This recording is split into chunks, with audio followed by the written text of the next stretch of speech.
Welcome, ladies and gentlemen, to Talkin' Knicks. I'll be your host, Greg Poon, for the second time. This is going to be a good one. We got our good pals, Tom and Jake, here. Kenny is doing something else because he has to work tomorrow. Who does that, right? So, how are you boys doing, Jake? How's Colorado? I'm good, man. Had a nice little weekend. I played some golf yesterday. Had a nice course, Fossil Trace.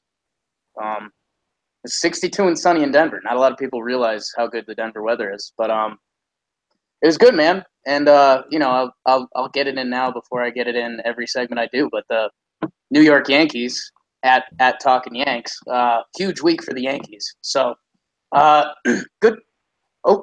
Good week for New York sports. How about that? Okay week for me, per usual. Tom? Hey, Greg, I'm doing pretty well here. It is not 62 and sunny here in Connecticut. We got several inches of snow. So yeah, I didn't do a whole lot this weekend. Watched some movies, and actually just watched the Knicks get a win, which was nice. Nice little change of pace from the last couple of games. But we're gonna get into that. So let's talk some Knicks. Hey, yeah, Tom. I forgot to say it before, but let's talk Knicks. But before we talk Knicks, I've got one other huge thing I need to bring up. I watched Frozen for the first time this weekend. And have you guys seen it? I have not seen it. I have also not seen it, but I think I kind of know the gist of it, the plot of it. Oh yeah, you think you know, you have no idea. No, good movie. I think I gave it a 4 out of 5. But sometimes you forget just like the little dark subtleties Disney throws in. You're like, oh my god, am I watching the right flick? So go out, buy Frozen. It's the new movie this holiday season. But I guess we'll talk Knicks this podcast. Hey, thanks, everybody. This is Talking Frozen. Talking Frozen, we did it. All right, let's get started. So we had a so week. I'd lean towards bad week, but results were 2-2. We had our worst losses of the season to the Pacers, and by worst loss I mean like worst performance possible. We ended up only being like 18, but at one point they were losing by 38, and then the Pacers were like, "This is kind of mean. We'll ease up." So that was the worst loss in one sense of the word. We had a good win against the Grizzlies. Good team win. People showed up. Everybody did a good job. We appreciate it, having the time of their lives. Then we had our actual worst loss of the season to the Chicago Bulls, the worst team in the entire NBA. Came into the game 4-20, second night of a back-to-back. Knicks had 2 days off between the Grizzlies win and the Bulls game, and they lost anyway. So that was unfortunate. And then today we finished off the week with a win over the Hawks. It was a lot harder than it should have been at MSG, our safe haven. We were able to pull out the W. Not how we wanted to win, but counts as a win anyway. So, I mean, we'll go in order. Pacers game, terrible game. I don't remember much because I'm blocking it out of my memory. But what do you got for me, Tom? What were your takeaways from that one? Yeah, I had a couple there. First of which is the Knicks were just ice cold shooting that night. They were like Elsa in Frozen. Oh, Yeah. But the main thing that I took away was the Knicks were actually outscored 31-5 in fast break points, which I don't remember seeing a disparity quite that large before. I went through some of the video, and just time after time, no one on the Knicks was getting back on defense. And we kind of expected that going in. This was a game where the Knicks were without Kristaps Porzingis and Tim Hardaway Jr. It was the second night of a back-to-back. So we kind of chalked this game up to a loss beforehand anyway on last week's pod. But yeah, they were, the lack of effort really showed. They weren't getting back on D. They had no legs, and they were shooting. They were 6 of 23 on threes. And the Pacers are too good of a team to go to their place and play like that and get a win. All right, yeah. I seem to remember Darren Collison just having fast break after fast break somehow, and just was ugly. We just kept seeming to be passing the ball to the other team. I got back from work. Knicks were down 17 when I turned it on, thinking, hey, this can't get much worse, but it did, and it never got better, really, until the end when Knicks outscored the Pacers 32-20 in the end after they put in Willie and Ron and Ramon, the elite squad, and the Pacers answered with their elite squad of Damian Wilkins, who hasn't been in the NBA for like 5 years, and TJ Leaf, who seldom plays. But I mean, it was nice of them to make the end score look better than it was, but it was a terrible game. You got anything to add to that, Jake? Only thing that needs to be said, that biggest point Tom mentioned, Tim Hardaway Jr. and Kristaps did not play. The starters plus minuses are horrible. And I think something that also should kind of be a note, the Pacers are playing pretty good basketball. They're up to 5th in the East right now. They're 16-11.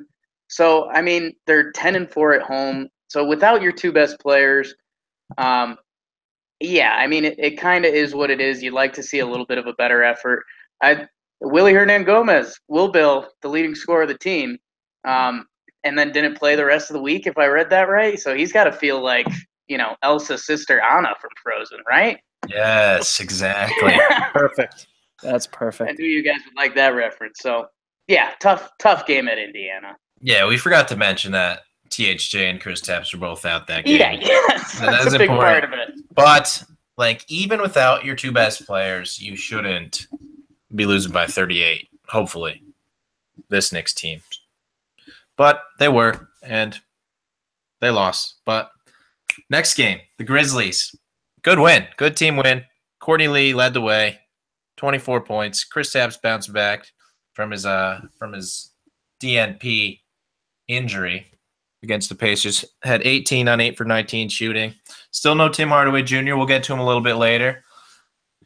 But this was a good team win. The Grizzlies have been struggling. They had just won their first game after a 13-game losing streak against the Timberwolves. So we were scared that maybe they found something. I mean, they've played teams close. They played the Cavs close. They're a decent team. They play up to the level of the competition, but they always seem to lose. But so it was a good win to pull out. We'll start with you this time, Jake. What do you got for me? My big bullet points on this one is in 27 minutes, Jarrett Jack puts up a double-double, 10 and 10, 10 points, 10 assists. Again, if you said that kind of thing before the season, I think people would have laughed pretty good. And then, Cantor did his thing, a casual 12 and 12. Lance Thomas with the start, 32 minutes and not a ton of stats, but a plus 26 on the night. Final note before I pass it to the Hammer. Is that Tom's nickname on the show? I'll take it. Knicks go 9 of 14 from 3, 64%. So, like Greg's patented line, sometimes the ball doesn't go in. Sometimes the ball does go in. So, a solid win. And again, I think a bigger theme for me this year is a nice win at home. So yeah, 11-5 at home after that game. We got another win later, so we're 12-5 at home this week. And to go off that 9 for 14 from 3, only 14 attempts from 3. Yes. Tom, what do you got? Hey, Craig, that's exactly where I wanted to go with that. I mean, when you're shooting the ball that well from 3, it is just mind-blowing that they wouldn't take some more attempts. Just for some context here, the Houston Rockets lead the league in three-point attempts per game at 43.2. That's more than 14. It certainly is. The fewest in the league, the Sacramento Kings take the fewest in the league at 21.7. So, yeah, 14 just isn't going to get the job done. And when you're stroking, get some more shots up. But one thing the Knicks did do really well in that game was actually get to the free throw line. They shot 27 free throws, which was their second highest total this season. And I guess it shouldn't have been too surprising because the Grizzlies have just been atrocious at fouling opposing teams. They are third from the bottom in opponent free throw attempt rate, so they are just hacking everybody and sending everyone to the line this year. So the Knicks are able to take advantage because typically they haven't been great, especially lately, at getting to the line. I'm sure we'll talk about some officiating things. But at this point in the season, the Knicks rank 23rd in free throw attempt rate. So, they themselves aren't getting to the line that much. And when you can get those easy points, you got to do it. So, yeah, so it was a nice team win. Like you said, the Grizzlies aren't the strongest competition, and you got to win those games at home, but everyone counts. Yeah, and once again, Tim Hardaway Jr. was out of that one, and Courtney Lee stepped up. We've been seeing a lot of good stuff from Courtney Lee. The 24 points was huge. Needed that, and he led it. He and Chris Dabbs led us to the win, as we needed with THJ out. We need someone to step up, and like you said, it's important to win those games against the bad teams at home, but you got to win the games against the really, really bad teams on the road. And that brings us to the Bulls game. This, like I said before, 4-20 Bulls going into the game on the second night of a back-to-back, and we lost. No Tim Hardaway Jr. again, but we had Chris Stapps, and he struggled. He struggled the entire game, basically. He found something a little bit in the second half. He started like 1 for 9 or something, 2 for 9. And it was ugly. When he picked it up, it was ugly. It was an unfortunate loss. You don't want to blame the refs, but there was a very suspect foul call with 2.9 seconds left to give Chris Dunn 2 free throws, which gave the Bulls 2 points, or 2 free throws, which he made, gave the Bulls a 2-point lead. Chris Stapps on the subsequent play misses a great look at 3, but I mean, we had the chance to win it, which we shouldn't have let it get to that. Refs, don't want to blame the refs because the Knicks were just absolutely horrendous the entire game, and I'm not sure how they were so close. Basically, they went down early. They made a quick run at the end of the first half to take a 1-point lead into the half. Then they went down. They're losing by 10 with 1:40 left, and then they tied it somehow. So they basically played 3 minutes of good basketball the entire game, and they came away with the 2-point loss. What did you see there, Tom? Yeah, so I don't know if you guys got to check out my stat of the game from this one. I just put it up today, but this was another game where fast break points kind of killed the Knicks a little bit. They ended up being outscored 17-6 in fast break points. It's not quite that 31-5 disparity from the Pacers game, but it's just a troubling pattern. Again, guys not getting back on defense. I included just several clips of Nwaba. Is that the Bulls guy who just kept getting wide open dunks off of Knicks turnovers. And the confusing thing was the Knicks didn't even turn the ball over that much. It was actually one of their season's lowest turnover totals. It's just every time they did turn it over, it ended up in just automatic points because there was no transition defense. The other thing I want to note defensively was that New York allowed the Bulls to go 16 of 20 in the restricted area, which is really uncharacteristic for them. That the Knicks are among the best teams in the league at rim protection and defending the restricted area. So heading into the game, they were the second best team in the league at defending the restricted area, only giving up 58% of shots there. But against Chicago, they allowed 80%. So if you're not defending in transition, if you're not defending the rim, it's going to be a long night for you. Yeah. We talked about the Grizzly game before this. It's kind of a funny box score when you look at it. The Grizzlies shot like 42% from 3. They shot better from 3 than 2.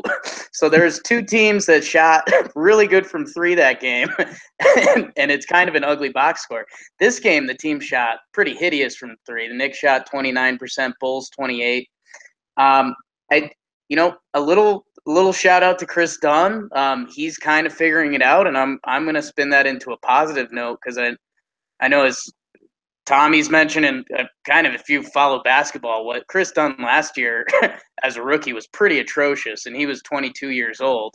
So, he came out and he did what, 17, 9, and 7, something like that, and he's been playing pretty good basketball. So I'll spin that into my Frank note.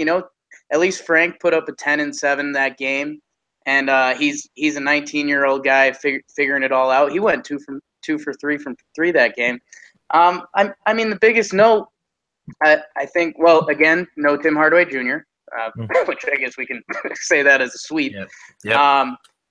But the effort level, I'm going to pass this baton to Greg because you kind of mentioned it first, I believe, when we were talking about it. But the effort level between the first quarter and the fourth quarter was noticeable to Elsa from Frozen. No, I don't know. But Stop that. Stop that. Greggy, take it from there. So they fell down 19-6 to start the game.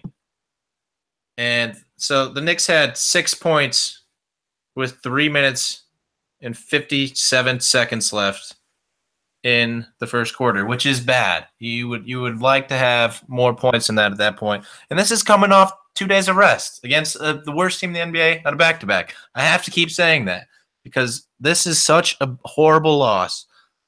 And if the Knicks want to be a playoff team, you have to beat really, really bad teams. You can't lose to those teams. And we've said it. The effort just wasn't there to start the game. They didn't. It didn't seem like they went all out until it was absolutely necessary. But even then, they were just a little bit late. One thing I'd like to say was Jeff Hornacek made kind of a suspect decision with reinserting the starters in about halfway through the fourth quarter. Frank was in. Jake was talking about him. He was doing a great job. And about halfway through the fourth quarter, Hornacek seemed to have his mind set on putting his starters back in. And he did that. And they ended up losing the game. But I don't want to blame that entirely. It's not like an outlandish decision to put your starters back in. Some people would say that's the right decision, but we've seen in the past Frank come in at the start of the fourth quarter and play that whole fourth quarter and lead us to victory. So it's not a thing that hasn't happened before. We've seen Hornacek just ride Frank throughout the fourth quarter, and he was doing a good job. He's a young guy. This would have been the perfect time for him to play. Greg, I know there's a lot of research out there about coaches who ride the hot hand versus sort of go with their standard rotations. And I think it all says conflicting stuff. There's really no right answer there. But I think in this case, Frank was playing well enough. I think that Hornacek might just be pretty in his ways in terms of the rotation. And, it is hard to blame him for that. If you think that Jarrett Jack's the better player and that 9 times out of 10 he's going to perform better like today, then that's probably the right move, and it just happened to not work out on this particular day. But like you said, that really the Knicks shouldn't have been in that situation in the first place. You kind of wanted to point to the Knicks not being able to shoot the ball very well. Kristaps, it was his first game back from injury, right? Or it was his second game back? Second game back. Second. Oh, well, he went 1 for 7 from 3 and really, really struggled from back there. I don't know if it's just him still rounding back into form, but you really can't even point to the shooting because both teams, like Jake said, did not shoot the ball well. I've got some numbers up here, which is why I'm getting to that. So the Knicks shot 4 of 13 on wide open threes. That's about 31% on wide open threes, meaning that defenders are 6 or more feet away from you and you take it. The Chicago Bulls shot 2 of 12 on wide open threes. That's 16%. So, I mean, frankly, the Knicks might have even gotten lucky that the Bulls missed so many wide open three-pointers too. So you really can't point to the shooting. I think effort is the right place to look. Yeah, and we'll get to it later, but it seems like the Knicks do a lot of praying on defense. They leave some guys open and just hope that they miss. But one thing I'd like to point out, the Knicks gave up 36 points in the fourth quarter. That's a lot of points. That's horrible. That's when we lost the game. So. And Greg, that's a lot of points to by far the worst in the league. Yeah. The Bulls have. They said the Bulls have the lowest field goal percentage in the league. So, or they did at least before they played the Knicks. I don't know what the stat is now. We'll move on. Second worst team in the league. The Knicks played tonight. The Atlanta Hawks. Ugly game at times. You were worried the Knicks were about to pull off the back-to-back losses to the 2 worst teams in the league, but eventually they were able to pick it up, figure it out. 30 points from Kristaps. He stepped up. He did his thing. He hit some big buckets down the stretch. Huge game from Jarrett Jack, offensive monster. Had a season high 19 points. Along with Doug McDermott having his season high 23 points. So these 2 guys decided to step up. I know after the Bulls lost, both Jarrett Jack and Kristaps took sole blame. They during interviews they said that's entirely on me. I got to do a better job. Jack said I gotta do a better job getting us started because that slow start really did come come back to haunt them.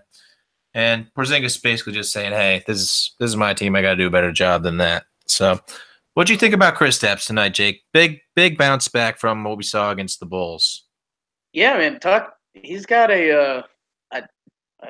this won't be my trademark or anyone's, but he's got a Kirilenko stat line. Shout out to Andre Kirilenko, big fan of the show.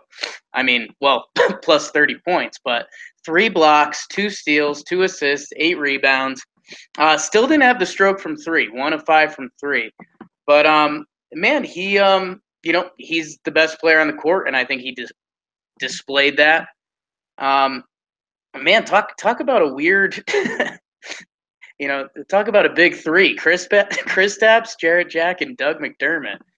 Doug McDermott 9 of 13, Jarrett Jack 7-11. Nobody else broke double digits for the Knicks. So again, and my reoccurring theme at the Garden. And I don't know. You walk away saying, "Hey, we got the W." If we lost this, I think this podcast has a whole different tone. I think Marvin Bagley gets a lot more mentions in this podcast if we lose this game. But yeah, that's Elsa from Frozen. Tom? Yeah, no, I think that's really fair, Jake. Because, like I mentioned at the end of last pod, everyone predicted. I don't think you were on it, Jake, but Kenny, Greg, and I each predicted a 3-1 record just based on the competition. And even factoring in potential for injuries and people missing games, we thought 3-1 was reasonable. And if it weren't for that Bulls game, that's what we'd be at. But 2-2 does leave just sort of a bitter taste in your mouth here. And if it were 1-3, then I completely agree. We would all be sort of saying the sky is falling. But as far as this Hawks game, I thought McDermott was spectacular. I love watching him play. I know Kenny was texting us raving about his off-ball motion, and he does put just a ton of effort in on that end, and I'm sure there are numbers to back that up somewhere. But it's nice to see that McDermott he hit 40% from 3 for the week. He's still at 40% from 3 on the season. And we keep saying it every week. We got to get those attempts up because he should just be a higher volume guy. Yeah, and the bench did a great job. They did a great job against the Bulls. 45 bench points last night against the Bulls, and tonight, all 5 starters had a negative plus minus, and all 5 bench players had a positive. So that may be where we won the game. A few people we got to talk about from this Hawks game. Michael Beasley, 6 fouls in 10 minutes, fouled out of the game, plus 11, 1 point. Do you love it or do you love it, Jake? I think my reaction kind of said it all there. God, man, I find myself flip-flopping on this dude, never mind every game, but every possession. Literally, there's times when he looks like easily the best player on the court. And then there's times when you're wondering how he's on an NBA team. So, I don't know, man. I'm firmly in the camp because I know this is a classic guy who's against today's NBA, and you can find some gnarly bad stats on this guy, but there's not a lot of guys that can come in and just fill up the tin like he does. Fill up the tin, do people say that? But when it's on, it's like it's beautiful. It's like this.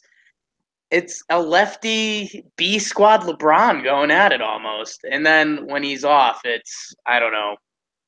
If Jeff Green had a stroke or something. So I don't know. I think Beasley doesn't finish the year on this team. I think he provides a ton more value elsewhere as this shot of life. But it's as of now, I have no qualms with him. It's fun to watch when it's happening. Now, Tom, bury him.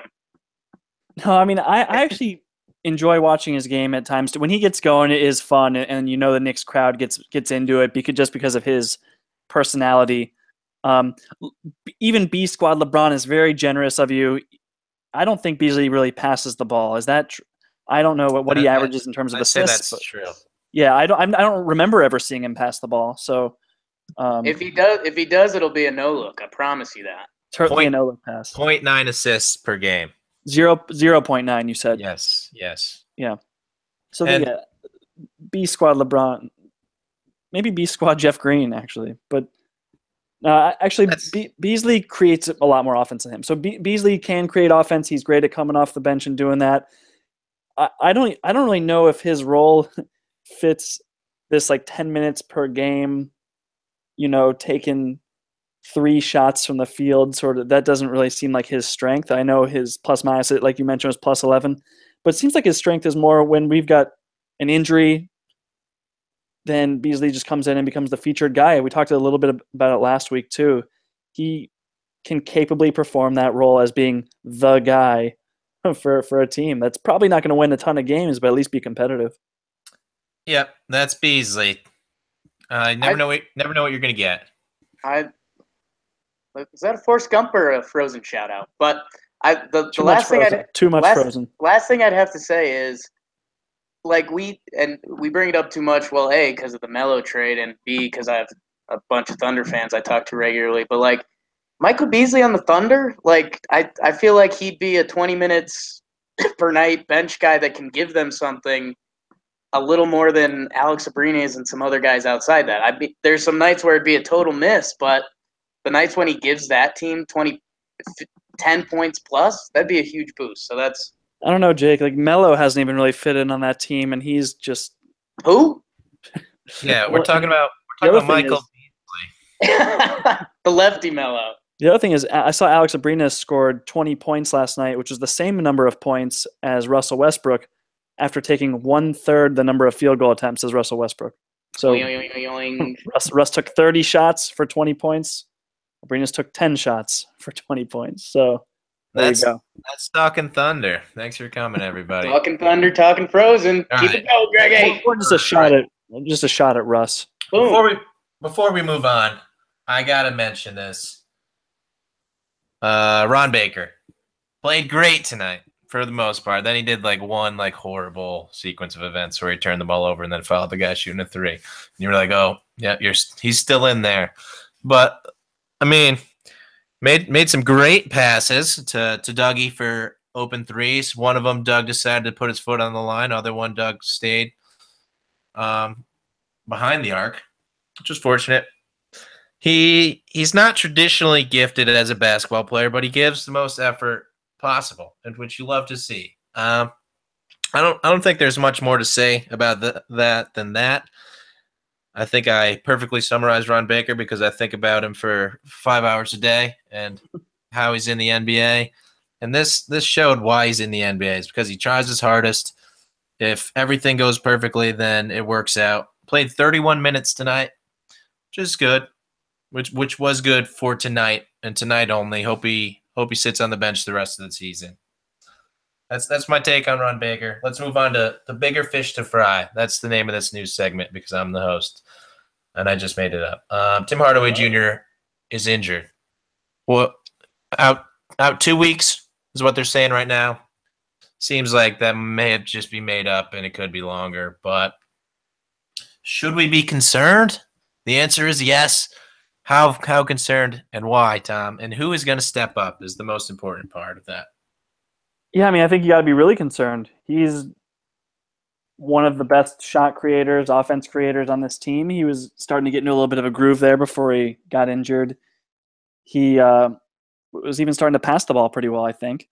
And it's just he's the one of the only guys on this team who can just push the ball and score in transition and get early buckets in the shot clock, because that's typically when defenses aren't set and where a lot of the most efficient offense comes from. So if Hardaway's not there to do it, Jarrett Jack's certainly not going to do it. Frank's still getting there.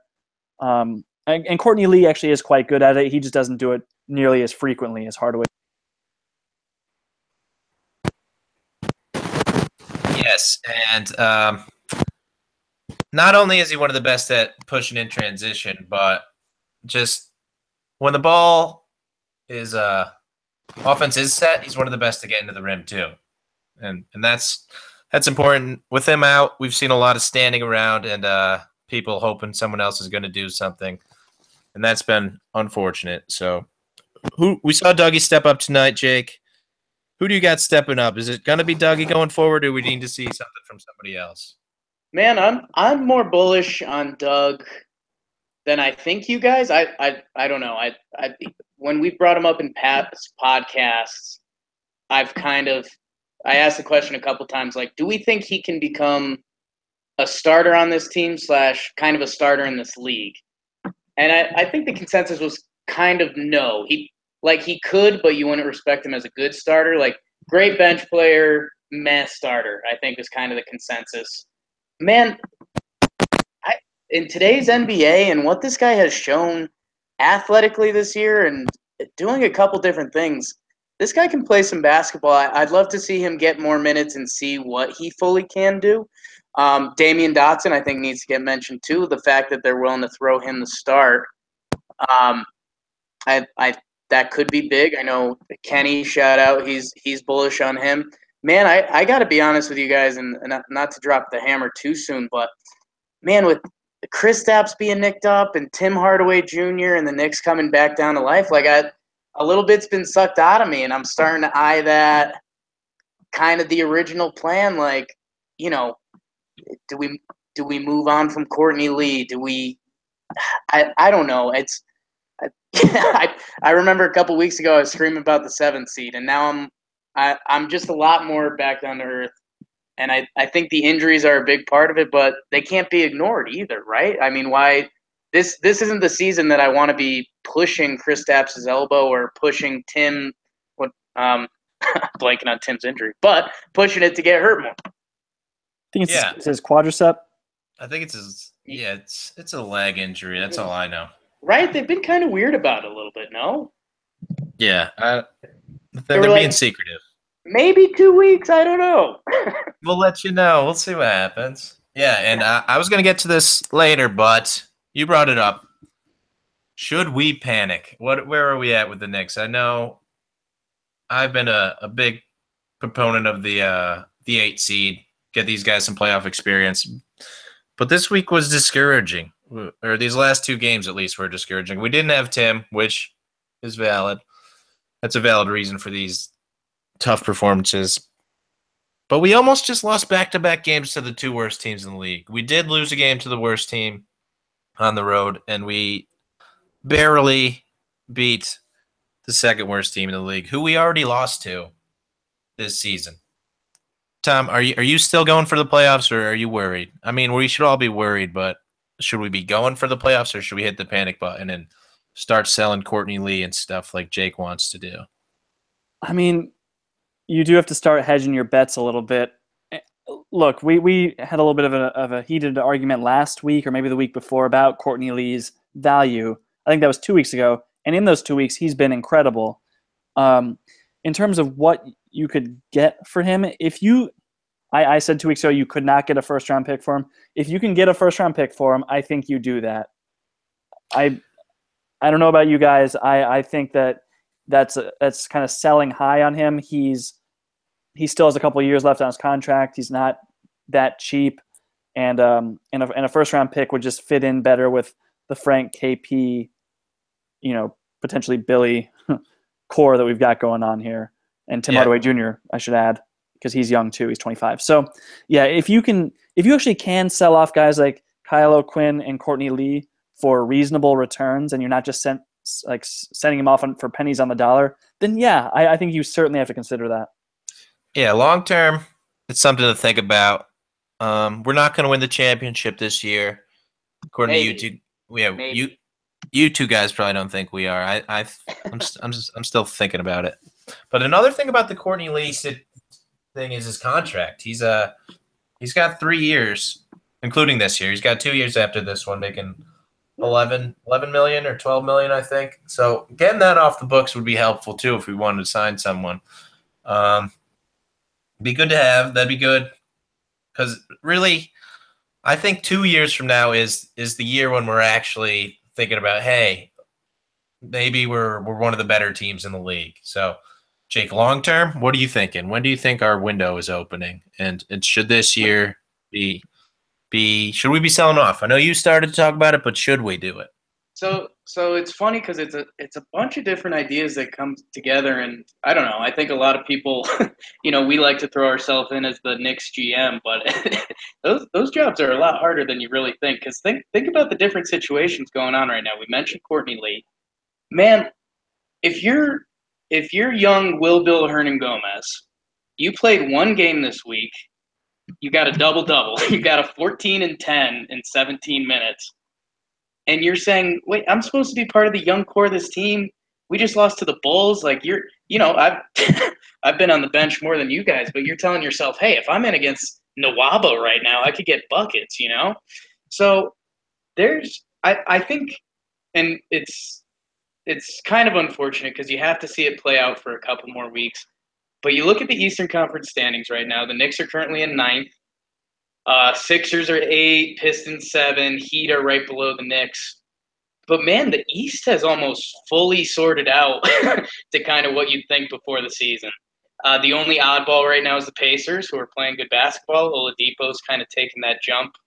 Again, maybe getting away from Russ. Sorry, fans. Sorry, Talkin Thunder. But, man, I just don't know. So in the next 3 weeks, or maybe we mark it down as January 1st, I need to see some road wins. Because It's cool. The Garden's electric. I love that. But I mean, a sign of a good/decent/okay NBA team, you got to win some games on the road. Our only win was against the Cavs when they were not even playing basketball. So, yeah, and Jake, 12 of the Knicks' 16 games in January are going to be on the road. There's a West Coast trip in there that looks brutal.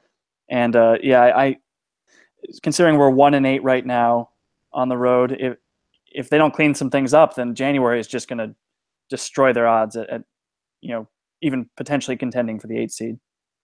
Yeah, and we've been losing. At first, it was okay. We've just played a lot of good teams on the road, so it's not that big of a deal. We lost to the Magic, was our bad loss, and we didn't have Kristaps in that one.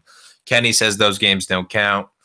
That's okay. Then we just lose to the Bulls, and it's like, okay, maybe this is a real thing, and we need to figure it out. They seem to feed off the energy from the Garden, and when they're not at the Garden, there's just they can't figure it out down the stretch. They can't figure it out at the very beginning.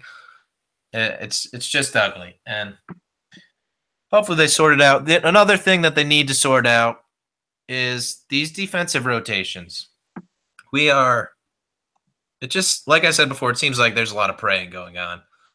We leave people open for wide open threes. Kristaps, maybe the biggest culprit of all, guarding the perimeter, just not closing out or leaving his man to go chase a block. What are you seeing on defense, Tom, that we need to adjust? I mean, it's been 3-point defense this whole year has been sort of the main thing.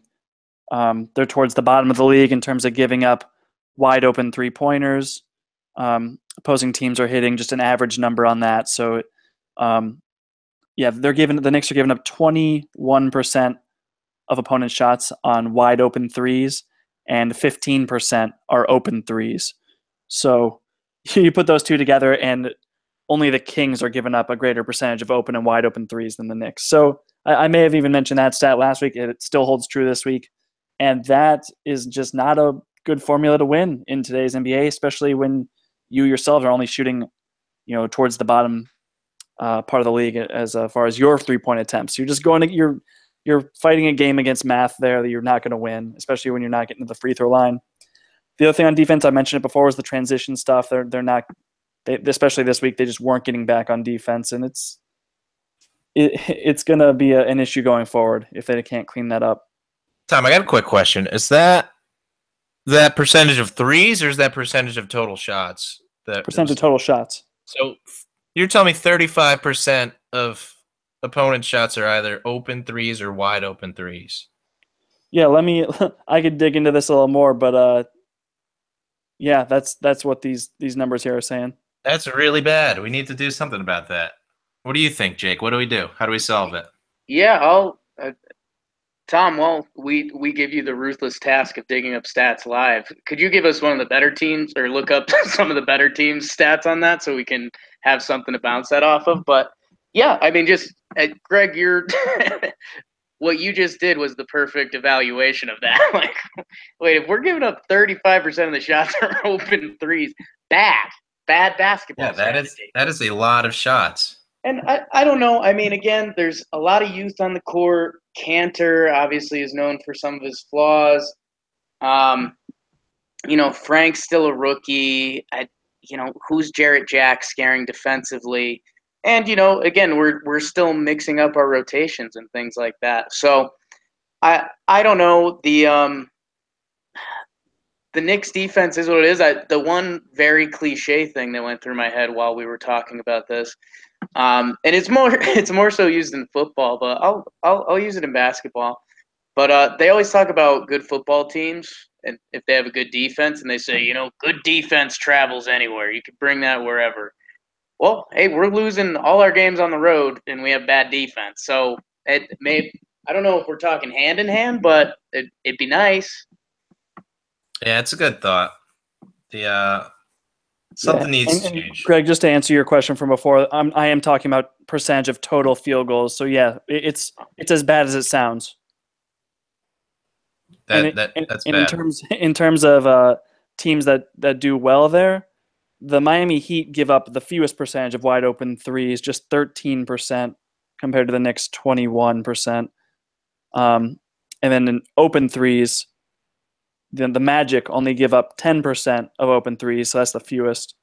And the Knicks are towards the very bottom at 15%. So yeah. So what's a team like? What is the Magic's wide open plus open? If I could ask you that, I mean, I'll give you a second because these are some hardcore stats. Yeah, these are the hardcore ones. Yeah, I put that in an Excel file last week. It would take me a minute to throw that together. That's all right. We don't need it. I think the bigger point is that we're comparing to the Magic and the Heat right now, who aren't necessarily bigger teams in this league. But the fact is, if they can do it, if the top of those teams aren't, Spurs, Cleveland, Golden State, the top teams in this league, that means the Knicks can do this. I don't think anyone on Orlando or Miami are guys that you'd say are special players. I mean, the only defensive guy that jumps out from those two teams is Justice Winslow, and I mean he's been kind of a hot mess in the NBA. So I mean, it comes down to I think there's some coaching aspects involved, but we know defense. I'm going to start pumping my chest. Heart and hustle, baby. Yeah, Ron Baker. Ron Baker showed it today. Yeah, all day. Ron, and I missed it on the Ron Baker segment, but you know what I've come to grips with, and I think Nick Nation needs to come to grips with.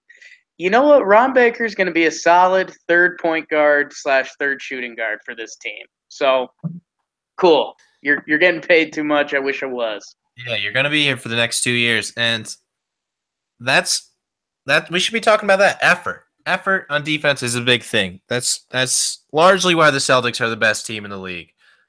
Brad Stevens gets his guys to play playoff defense the entire season. Did we tweet out the clip? If we didn't, I think Tom shared it with us just in our chat. But we should tweet it out from Talkin Knicks. That clip of the Suns playing defense, quote unquote, against the Celtics. I mean, that's like that's you hear your uncle at Christmas talking about how NBA players don't play. That's the clip they are seeing, and you're like, okay, I don't have an argument for that one. Yeah, but, I mean, part of that's Marcus Smart shooting the first 2 threes, which you're like, okay, yeah, who cares? But then they just let somebody else shoot an actual wide open 3 in the corner on the third one, which was bad. I mean, the first 2, someone should at least pretend to be going to guard Marcus Smart, but they didn't. And yeah, the last one was Al Horford, if I recall correctly. Just getting back to the Knicks here, I've got some home versus road stats. And so, Jake, you mentioned that the defense thing. So the differential between their home and away defense actually isn't that great. So it's at home, their defensive rating is they give up 103 points per 100 possessions. On the road, they give up 109. So it's just a 6-point difference there. It's kind of significant, but it's actually their offense that just plummets on the road. So at home, they score 109 points per 100 possessions. On the road, just 97. So a 12-point difference there, which is just crazy. So, yeah, that's definitely worth looking at going forward on the road, just seeing like what's going on with their offense. Why is it not performing as well as it does in New York? Yeah, that's bad. 12-point swing on offense, 6-point swing on defense. That's 18 points right there. And They are 18 points worse on the road per 100 possessions. That's true. Not good. Quick math. I'm talking math. Yeah, I'm a counter. I don't know if you noticed that. I don't dive into the big time stats like Tom, but I can count. Let's all right, we're gonna go to our two big topics, the big boys. That's gonna be the name of this segment. We'll start with the little big boy, Frank.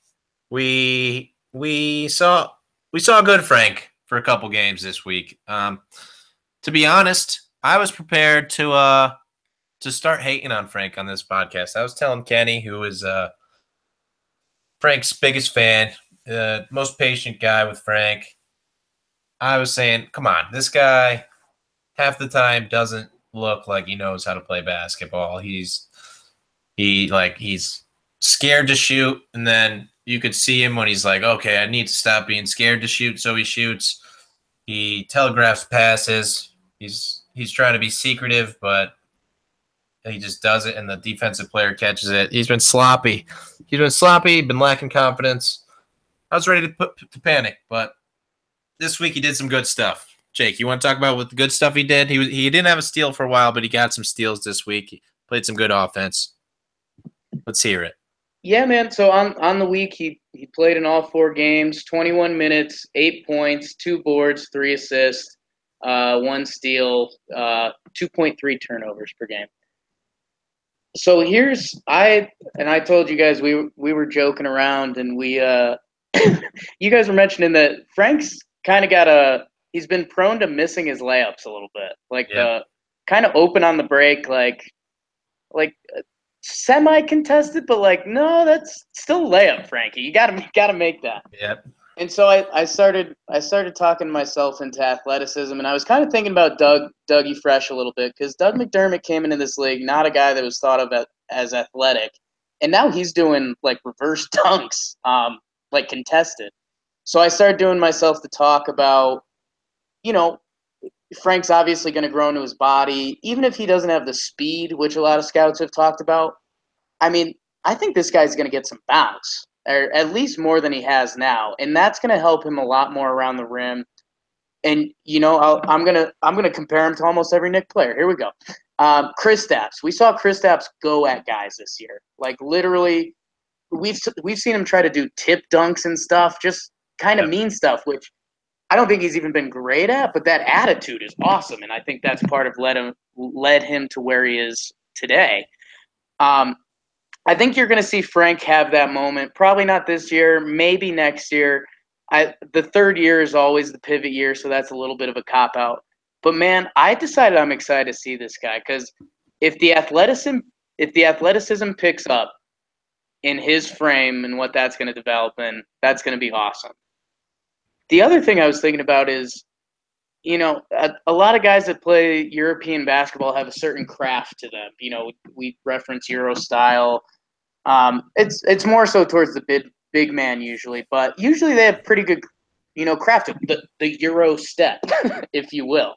And I started thinking about, man, if the athleticism were to catch up, or if Frank just figures out kind of how to be craftier, man, I think this guy's going to be a weapon. I've kind of decided I'm in on Frank.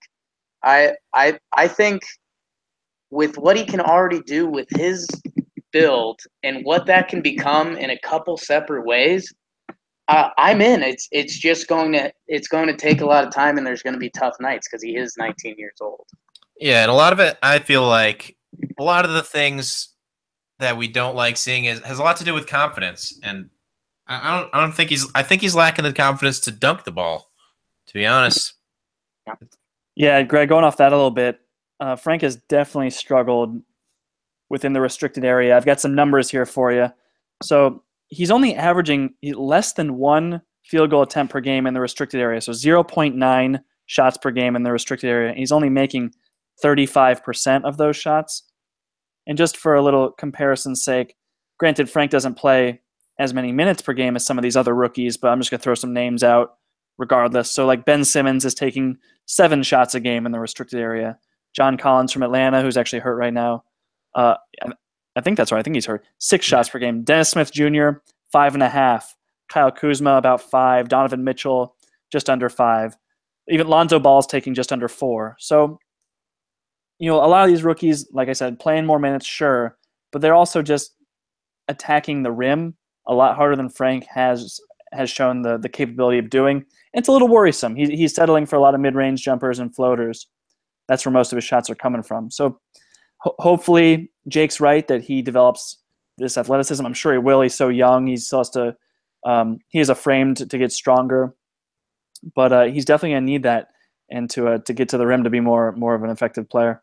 Yeah, and with his confidence, you can see his confidence sometimes. He takes some swaggy threes, but I don't think he's played an entire game and been confident the whole time. It seems to switch possession to possession. He'll start the game, someone will pass him the ball for an open three, he'll pump fake, and then he'll dribble and be like, shit, I should have shot that. You can see it. You can basically see it in him. And then sometimes he'll pull the ball back out, and then he'll be like, okay, he realizes it.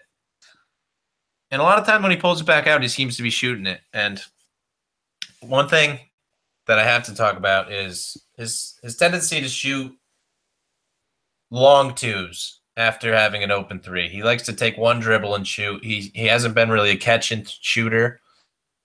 We talked a little bit about that last week, but that's partially confidence and that's partially what? I don't know. Why doesn't he just take the good shots? So what do you guys think about that? I'm saying it's still 19 and he's new to the league. I think, in any league Frank's played in before this, I think a pump fake and a jab step go a lot further than the NBA. And I don't know. The NBA it's really become a beautiful game with the ball movement. When Golden State and the good teams do it right, I mean, it's not to get too artsy on everyone with my 2 college dance classes, but it's dancing. It's in poetry and motion. The ball's moving, the players are moving. You see beautiful no-look passes where guys know where guys are going because it's part of the offense and it's just rhythm. And I mean, Frank's still so new to this game, and you can see him wanting to make the right play. And I think you've mentioned it, Kenny's mentioned it on previous podcasts, that he's a little mechanical. Like right now in his head, it's okay. We're running X post, 2 passes, get it to Canner, blah blah blah. And it's the speed of the game. Once that catches up, and again, this is a guy who's not known for his speed, where De'Aaron Fox out of college can come in and be the fastest guy on the court. Frank's going to have to do a lot more adjusting, but I'm thinking when these adjustments happen, it's going to just absolutely take him off.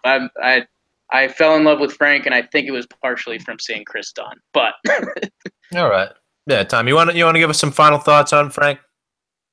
Yeah. So one thing I mentioned to you guys a little earlier in the week was how Frank plays when he's next to Kristaps versus when he's playing without Kristaps, and the difference is really remarkable. So when Frank's on the court with Porzingis, he shoots a lot better from 3. He's shooting about 43% from 3 with Kristaps on the court versus just 21% from 3 when Kristaps is on the bench.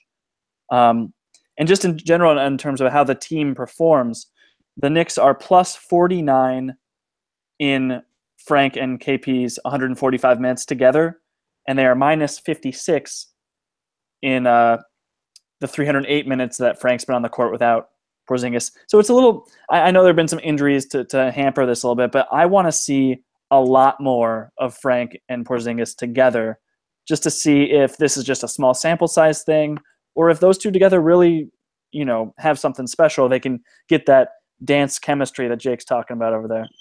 Yeah, and Greg, when you're the host, you have to know I interject and play host at least once a pod. So I have to send this right back at Tom.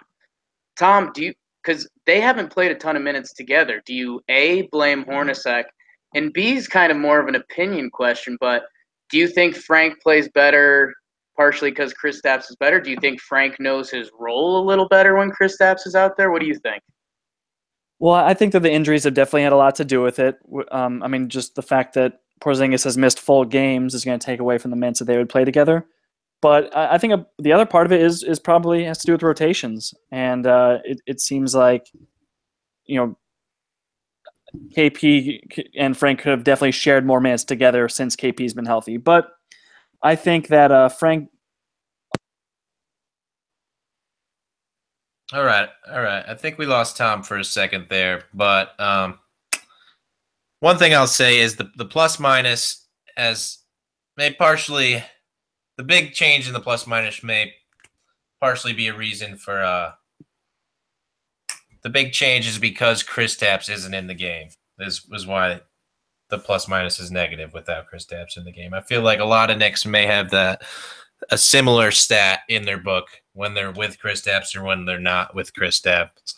So that's something to note. But the 3-point numbers is real. The 43 and 21 is something to think about, playing the two at the same time. I do agree that Frank does a better job with Kristaps in the game. So we're going to move on to our final thing, and it is the big boy. It's Kristaps Porzingis. We've seen some shakiness from him. I don't know. He's been a little inconsistent. That Bulls game was painful to watch in a lot of ways because of him. He got the ball about, I don't know, maybe like the first 10 possessions, and he just decided to just shoot it every single time and miss pretty much every single time. It seems like a lot of teams are figuring him out. It's be very physical and double team, and he doesn't know how to solve the double team. He seems against the Bulls. He just seems surprised every single time it came, even though it came every single time. His defense has been, I don't know, suspect is the word I'd like to say. He's a ball chaser. He leaves his man. Last night he left Mirotic a lot, and Mirotic just knocked down 3 after 3. Tonight he left Ersan Ilyasov a lot, and he knocked down 3 after 3. So, I mean, we've talked a lot about defense, but Jake, what do you think Kristaps can do on offense? He needs to become a better passer, especially out of the double team. But how does he do that, and what else can he do to become a better player? Yeah, the passing is huge. I think that's because we saw, was it, I forget which game it was. I think it was one of the games at the Garden. But one team was blatantly like full out double teaming him. Like, whatever happens, just leave your guy, help out, don't care where he is. And like, if that happens in an NBA game, you have to be able to take advantage of that somewhere with ball movement or cutting or whatever it is. It'll be interesting to see. Something that kind of just came to me a little bit, because I was thinking of good passing big men, and I was trying to think of big men who have had to learn to pass, and no names really jumped to mind, which is a little worrisome. But I think what is interesting is, like I've mentioned before on the pod, Big Bro Joakim Noah, when he was on, he was one of the best passing big men in the league. So you wonder if there's, again, I've penciled Joakim Noah as a coach for the rest of the next 2.5 years, whatever it may be. He would seem like a great asset to have on that. I don't know. Otherwise, offensively, I'm not going to pick bones at this guy. I think, as Tom will probably mention, his rim protecting numbers are still kind of the best in the league. So you can't get mad at him for that. And maybe if he's chasing, I don't know, you can blame it on chasing the block a little bit, which I'm kind of okay with. I don't know. I don't have a ton of complaints with him. I think the passing will be huge, though. If teams know they can just flat out double team him and limit the consequences, that's the treatment he's going to get until he figures it out. Yeah, and I think a lot of it is that he needs to recognize that he's getting double teamed. Against the Bulls, he just didn't change anything. They double teamed him every single time, and he wasn't ready for it ever. Tom, what are you thinking about Kristaps' Can offense? you guys hear me now? Yeah, Oh, yeah. we got Tom back. Sorry about that, but what do you got for Kristaps on offense? And then we'll also let you just transition into what you got Kristaps on defense. How does he get better on both ends? Yeah, so I've got a theory about Kristaps on offense, and I think that he came into this season. He worked out by himself, I believe, with like his family members overseas, and he was posting videos every day, and he got very strong, right? Like he was talking every day about how much stronger he felt. But one thing I've heard a lot of is over the course of an NBA season, you don't get a chance to lift weights. Like you're playing basketball every night, you're tired, so you're not like getting into the gym. And I really think that he's got a body type where if he's not lifting weights, he's going to slim down, but pretty quick. And I honestly think that's become kind of an issue for him at this point in the season where he's doesn't have the strength. And I've noticed him getting pushed off his spot a lot more recently than I did earlier in the season when he was, raising my eyebrows. I couldn't believe how strong he looked. But yeah, I think over the course of the season, it's going to be something that as he gets older and just naturally fills out, that will be something that won't be as big of a concern going forward. But this season, I've noticed he's just getting pushed around more at this point. Yeah, that's definitely a big part of it. People have been very, very physical with him, and he decided to stop flopping, which was good. He's been trying to take it. Refs have not been nice to him after the flopping, and even if he is getting fouled, he's not getting the calls, which is troublesome. As far as the defense goes, I'd like to see him stop chasing the block. He goes for the pump fakes from like other guys, man, and that leaves his own man open. He's not great at closing out.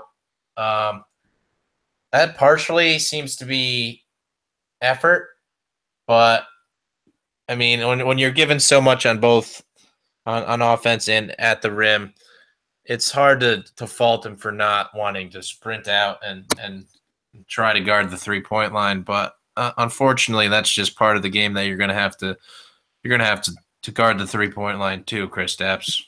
Yeah, I think you need to mention the team as a whole there too, because I think Kristaps isn't the defensive liability on this team. So you wonder if maybe he's putting a little too much on his shoulders.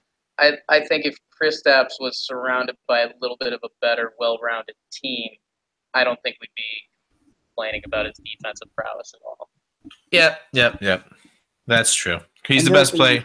It has to do with what position he's playing too. Like if he wants to play the 4, then he's definitely going to have to chase around stretch 4s around the perimeter. If he's down to play the 5, there are fewer 5s out there who they're becoming more and more of them, but there are still fewer centers who get out there and shoot threes that you need to contest like that. So it just depends on what position he's going to want to play going forward too. Yep, absolutely. And he's the best player on the team by far still. So I'll take all our complaints with a grain of salt. One of the best shot blockers in the NBA. Just an absolute unicorn on offense, doing stuff that you don't see anybody else doing. So let's move on.